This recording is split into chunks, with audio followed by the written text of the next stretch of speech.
Hi, my friend. Sam Villa here, Redken Global Artistic Ambassador. An honor to be standing before you and sharing something that is so impactful for me right now, the power of collective. I want you to think about the collective of fabrics, different types of fabrics and texture that we work with. It's so important we understand it all. I'm going to share with you a technique that has fine hair, but medium density. And we want to create a sense of frothiness and volume without creating a harsh layered technique. So I want to create something called ghost layers. It's about being collective and genuine in regards to the fabric that you're working with.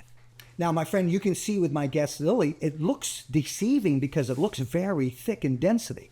But if I pick this up, I want you to look at how fine that hair is. So it's understanding the fabric that you're working with. Let's just talk about this for a moment. Fashion designers, they understand the limits and capabilities of silk. They understand the limits and capabilities of wool. They understand the limits and capabilities of satin. Yet they can mix those fabrics to create a new fabric. It's a combination of what you see here. Fine texture, but yet the mixture of great density. So what I want to do is leave the illusion of it looking one length. But just if she touches it, I want to make it where it gets more frothy. Think about a nice casual sense of volume, not an extreme sense of volume. So what am I working with? If you're looking at the comb here, notice that I've taken a piece of Velcro. I place this on the spine of the comb. And the reason is I'm going to use this as a tool to pick up the hair. Yes, that's right. I want this to be a little bit more casual. I want it to have a sense of not knowing that it was cut. So you're going to take the rough side of the Velcro. You're simply going to bend that on the spine of the comb. Once you have this, now you're ready to go and execute the technique.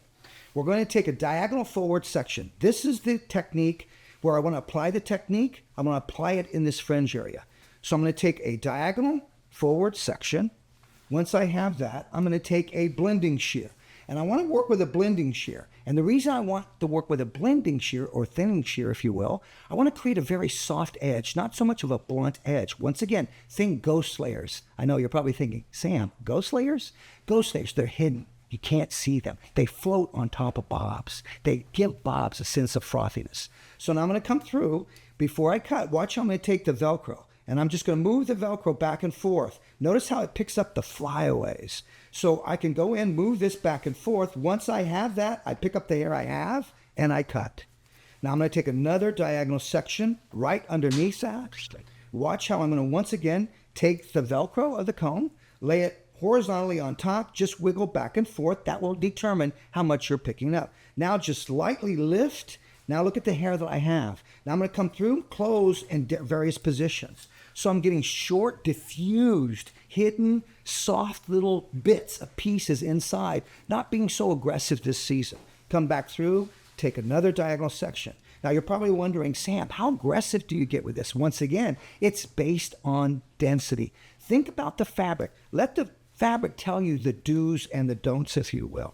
How aggressive could you get with this, Sam? The more, now I'm into an area that has more density, I can wiggle more. Now watch, when I wiggle more and put a little more pressure, I'm picking up more hair. See, I have more hair. Now I come through, move back and forth, and cut. Now watch what happens. When I come through and you comb that, it looks very much like it hasn't even been cut. But watch when I touch that, you can just start to see how frothy that gets and adds a sense of frothiness. I love placing this in the crown area.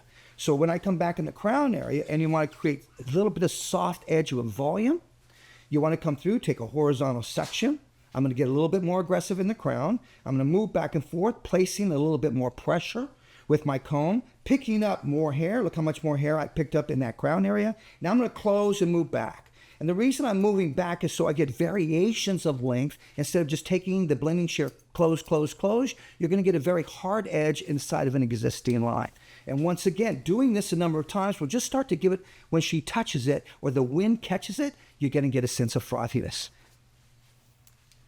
Watch when I comb back. Look how it has a little bit more movement, and you're just getting that sense of frothiness.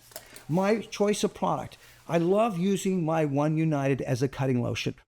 I'm also working with my brushable hairspray. Now, hairsprays, great tip. Use the length of the can to determine where you spray from.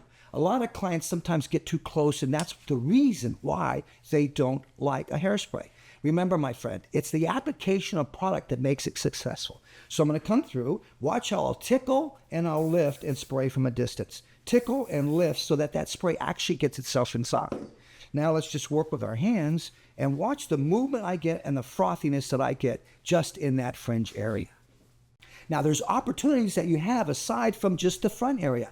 How about if you're thinking about making that crown area a little bit more frothy? Make it look a little bit more modern looking, if you will. So we're going to go through and we're going to work in that crown area.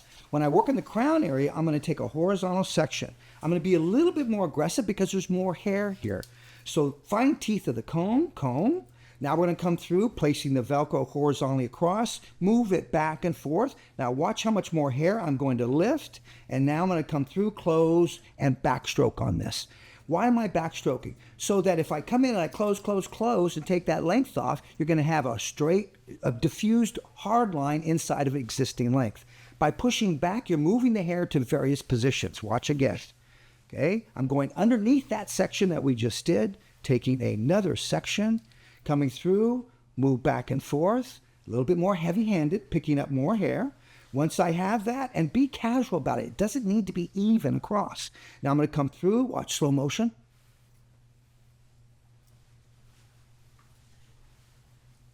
So see, when I push that hair back, I'm cutting in the same spot, but it's never the same line. Tangles, hot tip. When you're taking tangles out, I want you to place your palm underneath, turn the comb vertically, and comb your tangles out. The moment we place that comb in horizontally, you're putting the tangle in deeper. Come in vertically. Once you've done that, now come through and watch the comb go right through. Once again, just a great technique. Think differently outside the box. Make it a visual experience for the client. Thank you all for joining me today and learning, most importantly. As hairstylists, we know that our journey is a lifelong commitment to learning and growing. If you're passionate about hair and want to take your skills to the next level, I invite you to subscribe to Power of the Collective. It's a fantastic platform where you can access a wealth of resources, tutorials, and expert guidance on various hair types. Completely free, my friends. Thanks for watching, and remember, an investment in education is an investment in your future.